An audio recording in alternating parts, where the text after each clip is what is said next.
واہ کیا مرتبہ اے غوث ہے بالا تیرا، اونچے اونچوں کے سروں سے قدم آلا تیرا، اور سر بھلا کیا کوئی جانے کہ ہے کیسا تیرا، سر بھلا کیا کوئی جانے کہ ہے کیسا تیرا، اولیاء ملتے ہیں آنکھیں وہ ہے تلوہ تیرا۔ آئیے حضرات، کچھ عرض و معروض کا سلسلہ جاری کرنے سے قبل سب سے پہلے حضور سرور کائنات صلی اللہ تعالیٰ علیہ وسلم کی بارگاہ کرم میں درود پاک کا ہدیہ پیش کریں اور پڑھی بآواز بلند اللہم صلی علی سیدنا و مولانا محمد و بارک وسلم، صلو علیہ صلاۃ و سلام علیک یا رسول اللہ، صلاۃ و سلام علیک یا حبیب اللہ صلی اللہ تعالیٰ علیہ وسلم۔ برادران اسلام، اللہ تبارک و تعالی قرآن عظیم میں ارشاد فرماتا ہے الا ان اولیاء اللہ لا خوف علیہم ولا هم یحزنون۔ رب تبارک و تعالی فرماتا ہے، آیت کریمہ کا مفہوم ہے، اللہ پاک فرماتا ہے خبردار بے شک اللہ کے ولیوں کو نہ ہی کسی چیز کا خوف ہوتا ہے اور نہ ہی کسی چیز کا غم ہوتا ہے۔ یعنی اس آیت کریمہ کا مفہوم یہ ہے کہ دنیا میں انہیں کسی بھی چیز کا خوف نہیں ہوتا، وہ بے خوف و بے خطر اپنی زندگی کو گزارتے ہیں، اور غم کا تعلق میدان محشر سے ہے کہ کل جب میدان محشر برپا ہوگا وہاں پر سب کو اپنی اپنی پڑی ہوگی، کوئی کسی کو پوچھنے والا نہیں ہوگا۔ اس وقت اللہ کے یہ محبوب بندے، ان کی شان کا عالم یہ ہوگا کہ اس وقت جب سب پریشان ہوں گے، سب کو رنج و غم ہوگا، اس وقت بھی اللہ کے یہ محبوب بندے، ان کی شان کا عالم یہ ہوگا کہ اس وقت یہ بے خوف اور بے خطر ہوں گے، ان کو کسی چیز کا رنج اور غم نہیں ہوگا۔ برادران اسلام، یہ جو مقدس مہینہ چل رہا ہے، اس مہینے کو نسبت ہے حضور سیدنا غوث اعظم رضی اللہ تعالیٰ عنہ سے۔ آپ سبھی حضرات جانتے ہیں کہ اللہ پاک نے آپ کو کیا شان عطا فرمائی، کیا مقام اور کیا مراتب اللہ تبارک و تعالیٰ نے حضور سیدنا غوث اعظم کو عطا فرمائے۔ برادران اسلام، بہت سے ولی ایسے ہیں، بے شمار بزرگان دین ایسے بھی گزرے ہیں کہ جب تک وہ حیات تھے، جب تک ان کی زندگی کا سلسلہ چلتا رہا، تب تک تو ان کے چرچے ہوتے رہے۔ نہ جانے کتنے ایسے بزرگان دین ہیں کہ جب وہ دنیا سے چلے گئے تو ان کے ناموں کا لوگوں کو پتہ نہیں ہے، ان کے چرچے مٹ گئے۔ لیکن یہ شان ہے حضور سیدنا غوث اعظم کی کہ آپ کو دنیا سے گزرے ہوئے تقریباً 950 سال سے بھی زیادہ کا زمانہ گزر گیا۔ جس طرح آپ کو آپ کے زمانے میں مانا جاتا تھا، اس سے کئی گنا زیادہ آج بھی دنیا میں حضور غوث اعظم کو مانا جاتا ہے، ان سے عقیدت اور محبت کی جاتی ہے، ان کی محفلیں سجائی جاتی ہے۔ اور حضرات محترم، کیا شان اللہ تبارک و تعالیٰ نے غوث اعظم کو عطا فرمائی۔ حضرات، آج غوث اعظم کو صرف آپ کی کرامتوں کے بنیاد پر جانا جاتا ہے۔ میں آپ کو بتاؤں کہ حضور غوث اعظم کو صرف کرامتوں کی بنیاد پر نہ جانا جائے، بلکہ اگر ہم غوث اعظم کو علمی اعتبار سے دیکھیں تو غوث اعظم اپنے زمانے کے جلیل القدر عالم دین نظر آئیں گے۔ حضور سیدنا غوث اعظم علم کے پہاڑ تھے۔ آپ کے زمانے میں آپ جیسا عالم دین کوئی نہیں تھا، اور وہ میں آپ کو بتاؤں کہ کس طرح حضور غوث اعظم رضی اللہ تعالیٰ عنہ نے علم کے جوہر بغداد کے اندر لکھائے۔ آپ جیلان میں پیدا ہوئے، تقریباً 17 یا 18 سال آپ نے جیلان میں گزارے، لیکن دیگر علوم و فنون حاصل کرنے کے لیے آپ بغداد پہنچے۔ چونکہ اس زمانے میں جو بڑے بڑے مدرسے تھے وہ بغداد میں تھے، آپ بغداد پہنچے۔ وہاں پر پہنچنے کے بعد آپ نے دیگر علوم و فنون حاصل کیے۔ علوم و فنون حاصل کرنے کے بعد جب آپ نے درس و تدریس کا سلسلہ شروع کیا تو چند ہی دنوں میں آپ کی شہرت اتنی ہو گئی کہ دور دراز سے لوگ آپ کی بارگاہ میں فیض حاصل کرنے کے لیے آتے۔ بڑے بڑے مفتیان اکرام، بڑے بڑے علماء آپ کی بارگاہ میں علم دین حاصل کرنے کے لیے آتے، اور آپ جس مدرسے میں پڑھاتے تھے آپ جس مدرسے میں مدرسہ نظامیہ میں آپ جو پڑھاتے تھے اس مدرسے کے اندر طلبہ اتنی کثرت سے آتے تھے کہ وہ مدرسہ تنگ پڑ گیا، تو پھر آپ نے لوگوں سے کہا کہ ایک بڑے پیمانے پر مدرسہ قائم کیا جائے، تو آپ کے فرمان کے مطابق ایک بڑے پیمانے پر مدرسہ قائم کیا، آپ نے درس و تدریس کا سلسلہ شروع کر دیا، اور آپ نے علم کے وہ جوہر بکھیرے کہ حضرات محترم جو اس وقت کے بڑے بڑے علماء تھے وہ بھی آپ کی بارگاہ میں علم دین حاصل کرنے کے لیے آیا کرتے تھے، اور آپ واعظ و نصیحت بھی فرماتے، آپ ہفتے میں 2 دن واعظ و نصیحت فرمایا کرتے تھے۔ جب حضور سیدنا غوث اعظم واعظ و نصیحت فرماتے تھے تو جو حاضرین ہوتے تھے ان کی تعداد بتائی جاتی ہے کہ 70,000 سے زیادہ لوگ آپ کے مجمع میں آپ کے واعظ و نصیحت کو سننے کے لیے حاضر ہوا کرتے تھے، 70,000 سے زیادہ لوگ۔ اور آپ کی آواز کا عالم یہ تھا، جب آپ واعظ و نصیحت فرماتے تو آپ کی آواز کا عالم یہ تھا کہ 70,000 میں جتنی آواز پہلی صف کے لوگوں کو آتی تھی اتنی آواز 70,000 میں جو سب سے پیچھے ہوتا تھا اس کو بھی برابر آواز آیا کرتی تھی۔ یہ شان آپ کی آواز کی تھی۔ اور حضرات جب حضور سیدنا غوث اعظم واعظ و نصیحت فرماتے تھے تو آپ کے علم کا عالم یہ تھا کہ جو حاضرین ہوتے تھے اس وقت آپ کی گفتگو کو تقریباً 400 سے زیادہ قلم آپ کی تقریر کو لکھنے کے لیے استعمال کیے جاتے تھے، 400 سے زیادہ قلم آپ کی واعظ و نصیحت کو لکھنے کے لیے اس کے ذریعے لکھا کیا کرتے تھے۔ اور حضرات محترم حضور سیدنا غوث اعظم جب واعظ و نصیحت فرماتے تو لوگوں پر ایسی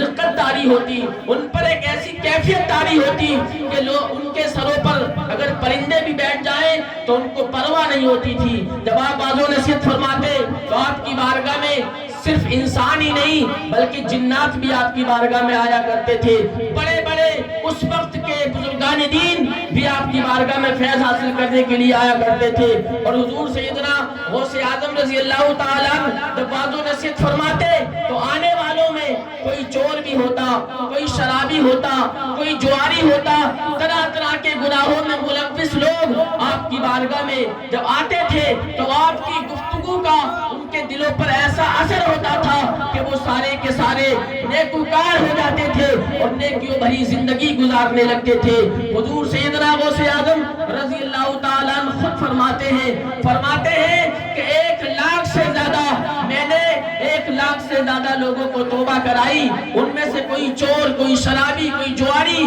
اس طرح 1,00,000 سے زیادہ لوگ جو میری بارگاہ میں آئے اور ان سب نے توبہ کرنے کے بعد نیکیوں بھری زندگی گزاری۔ حضور سیدنا غوث اعظم فرماتے ہیں کہ میں نے 500 سے زیادہ ایسے لوگوں کو کلمہ پڑھایا جن میں کوئی یہودی ہے، کوئی نصرانی ہے، کوئی مجوسی، اس طرح میں نے 500 سے زیادہ لوگوں کو کلمہ پڑھا کر دائرہ اسلام میں داخل کیا تھا۔ یہ شان اللہ پاک نے حضور سیدنا غوث اعظم کو عطا فرمائی، تبھی تو آپ کا ایک لقب ہے محی الدین آپ کو کہا جاتا ہے۔ محی الدین کا مطلب ہی یہ ہوتا ہے کہ جو دین کو زندہ کرے۔ واقعی آپ نے اس زمانے میں دین کا وہ کام کیا، دین کو آپ نے سربلندی عطا فرمائی۔ جب دین دم توڑ رہا تھا اس وقت حضور سیدنا غوث اعظم نے دین کو سہارا دیا، دین کو زندہ کیا، اسی وجہ سے آپ کو محی الدین کہا جاتا ہے۔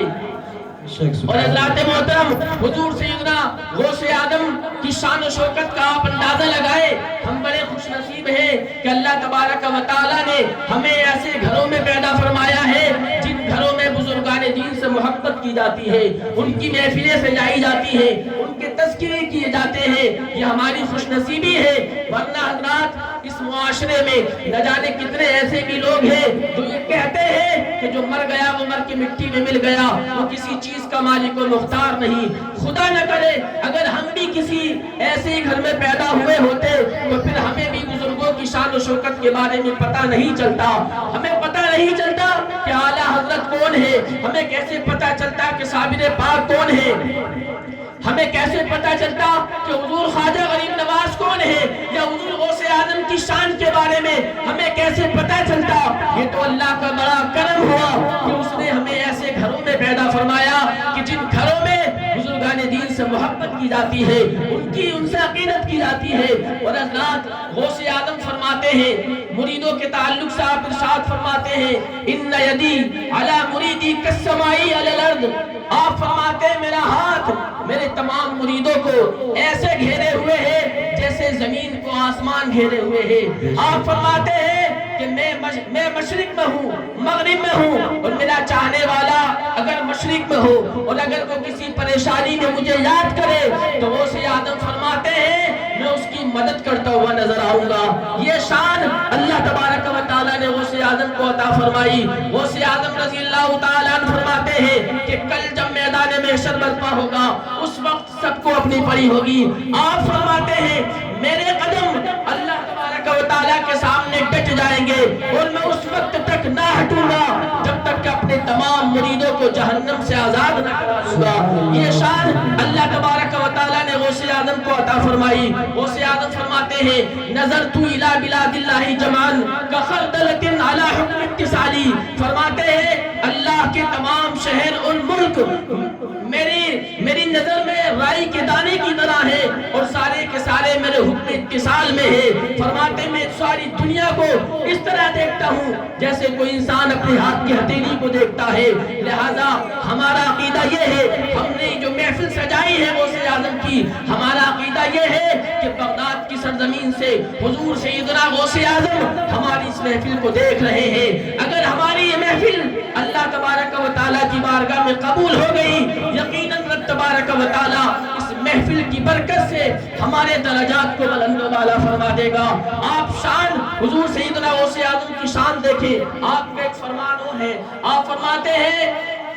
کہ جس کے دل میں میری سچی محبت ہوگی، فرماتے ہیں وہ اس وقت تک مر ہی نہیں سکتا جب تک کہ وہ اپنے تمام گناہوں سے توبہ نہیں کر لے گا۔ یہ آپ کا فرمان ہے، یہ کوئی معمولی فرمان نہیں ہے حضرات محترم، یہ معمولی فرمان نہیں ہے۔ چونکہ ایک انسان دنیا سے جائے اور اگر اس کو توبہ کی توفیق نصیب ہو جائے تو سمجھ لے اس کا زندگی میں آنا اور رہنا، عبادات و ریاضات کرنا سارے کا سارا کام آ جائے گا۔ اور اگر انسان دنیا سے توبہ کیے بغیر چلا گیا تو پھر اس کا حضرات محترم دنیا میں جینا، دنیا میں رہنا اور عبادت و ریاضات کرنا سارا کا سارا بیکار ہے۔ لہذا آپ نے فرما دیا کہ جس کے دل میں میری سچی محبت ہوگی وہ اس وقت تک مرے گا ہی نہیں جب تک کہ وہ اپنے تمام گناہوں سے توبہ نہ کر لے گا۔ اور حضرات اب یہ بغداد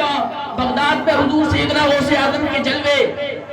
جو ہے آپ جلوے دکھاتے گئے، پھر آپ کی زندگی میں ایک وقت وہ آیا جب آپ بزرگی کے عالم میں ہوئے تو آپ بغداد کی جامع مسجد سے یہ اعلان فرماتے ہیں، فرماتے ہیں قدمی حاضی علی رقبتی کلی ولی اللہ۔ فرماتے ہیں کہ میرے قدم اللہ کے تمام ولیوں کی گردنوں پر ہے۔ فرماتے ہیں جس وقت حضور سیدنا غوث اعظم نے یہ اعلان فرمایا تھا کہ میرے قدم اللہ کے تمام ولیوں کی گردنوں پر ہے، اس وقت آپ کی بارگاہ میں 400 سے زیادہ بزرگان دین حاضر تھے۔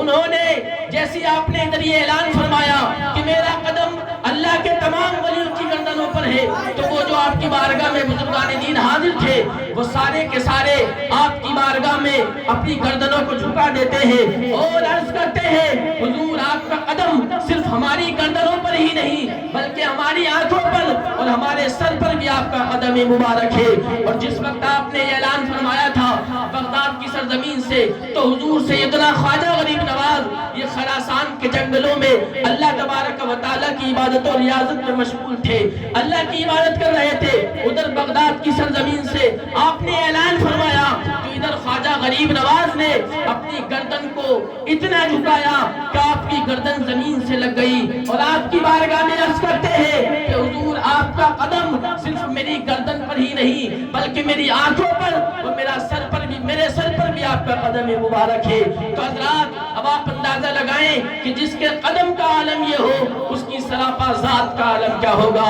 تبھی تو اعلیٰ حضرت ارشاد فرماتے ہیں واہ کیا مرتبہ اے غوث بالا تیرا، واہ کیا مرتبہ اے غوث بالا تیرا، اونچے اونچوں کے سروں سے قدم آلا تیرا اور سر بھلا کیا کوئی جانے کہ ہے کیسا تیرا، اولیاء ملتے ہیں آنکھیں وہ ہے طلبہ تیرا۔